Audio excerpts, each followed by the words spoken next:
lembur tengah malam. Saat dia memasuki lift, dan berdiri di sudut lift. Tapi gadis aneh itu tidak bergerak sama sekali. Ketika lift terbuka secara otomatis, Mina masih merasa takut. Dia berpikir bahwa gadis ini mempunyai semacam penyakit. Setelah gadis lain pergi keluar dari lift, dia terlihat berdiri di depan pintu tetangga, dan tidak berhenti mengetuk pintu tersebut. Aksinya yang aneh membuat Mina semakin ketakutan. Lalu dengan tenang Mina kembali ke rumah. Dengan cepat mengambil ponsel untuk membuat panggilan telepon ke polisi. Tapi teleponnya tidak ada sinyal. Sekarang suara ketukan pintu tiba-tiba berhenti.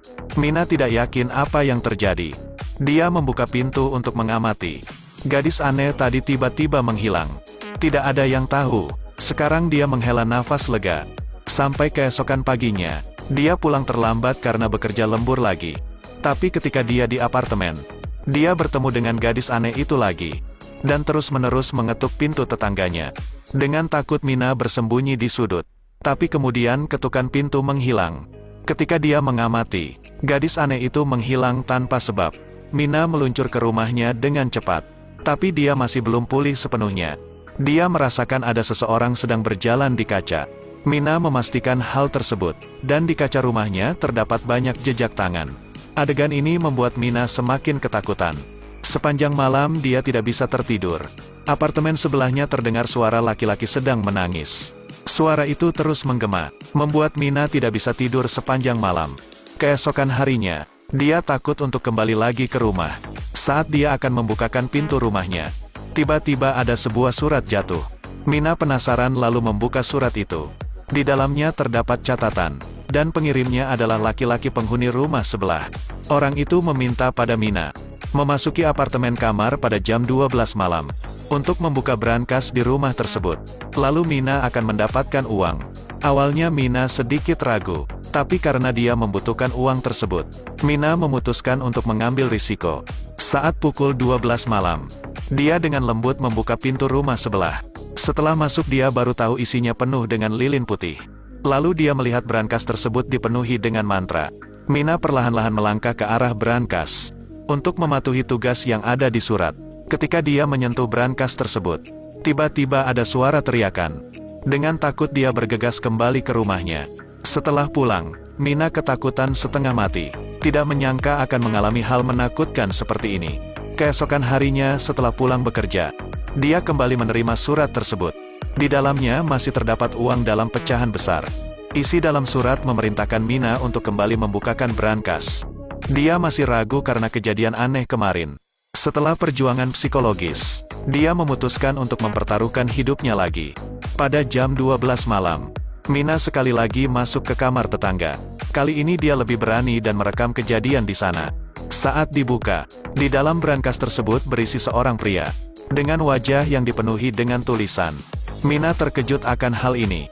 Pria itu hanya melihat sinis pada Mina. Jelas membuat Mina semakin takut. Dengan cepat dia segera tutup pintunya dan tinggalkan tempat itu. Adegan aneh ini membuat dia takut. Dan gadis aneh itu tiba-tiba muncul kembali. Mina semakin panik, karena gadis itu berjalan perlahan padanya. Mina tidak dapat membuka kunci karena panik. Kepanikannya sampai membuat kunci itu terjatuh. Sekarang gadis aneh itu perlahan lebih dekat dengannya.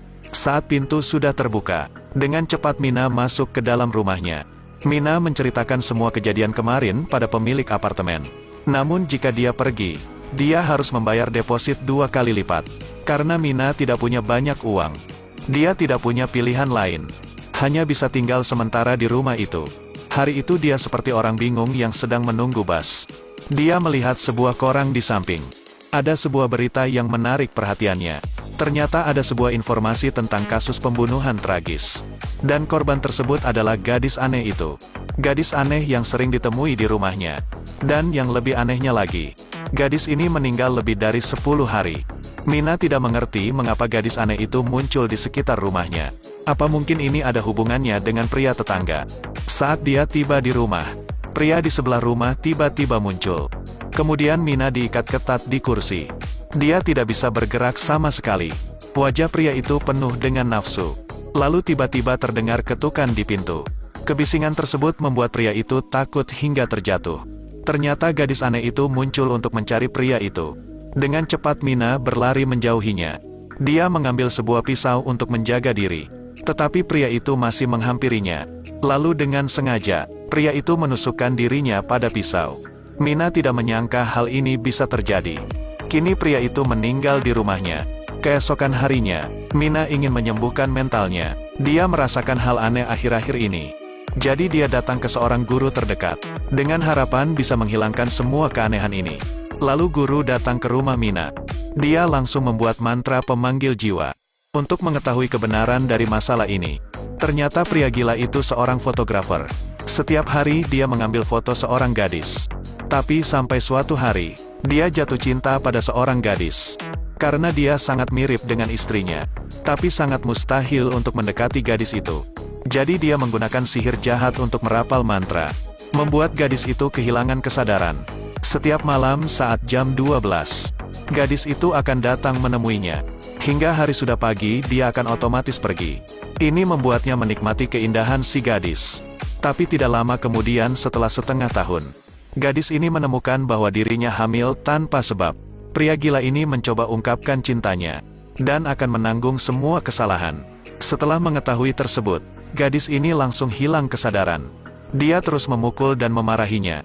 Pria itu tidak pantas melakukan hal tersebut. Dia hanya bisa terdiam saat dimarahi oleh gadis itu. Namun saat dia sudah kehilangan kesabaran, dengan tidak sengaja, pria itu mendorongnya ke bawah, dan menyebabkan gadis itu mati di tempat. Tapi anehnya jiwanya masih belum mati. Jiwa gadis itu masih terpesona pada pria gila. Jadi setiap malam dia selalu datang untuk menemuinya. Pada akhirnya, karena siksaan mental yang telah dialami, pria gila itu gunakan pisau untuk bunuh diri. Membuat Mina tidak menyangka akan hal ini. Dan gadis aneh itu melihat kejadian tersebut. Mina takut hingga terjatuh. Kemudian, Mina bertemu dengan guru untuk membantunya. Guru memberitahu penyebab kematian gadis aneh itu. Mungkin itu bisa menghilangkan mantra pria gila. Malam itu mereka mencari tubuhnya. Lalu guru melakukan transformasi spiritual. Setelah merapalkan mantra, jiwa gadis itu benar-benar masuk ke dalam tubuh guru. Saat tersadar, dia terkejut setelah melihat tubuh di sebelahnya. Dalam kemarahan dia meraih leher Mina. Kemudian secara kebetulan dia memecahkan topeng tersebut. Setelah melihat topeng yang rusak, jiwanya berubah menjadi hitam keabu-abuan. Waktu kini tepat di jam 12. Dan akhirnya, kini guru tersadar kembali. Lalu Mina melakukan pemakaman untuk gadis malang itu. Mungkin setelah dia melakukan pemakaman, gadis aneh tidak akan mengganggunya kembali. Namun sampai satu malam, kamar Mina tiba-tiba ada ketukan pintu. Dia dengan perlahan melihat gurunya berada di luar. Dan ternyata gurunya sedang dirasuki oleh mayat gadis itu. Mina lalu dicekik olehnya. Dan cerita pun selesai. Terus ikuti Edelweiss Review untuk mendapatkan update film berikutnya.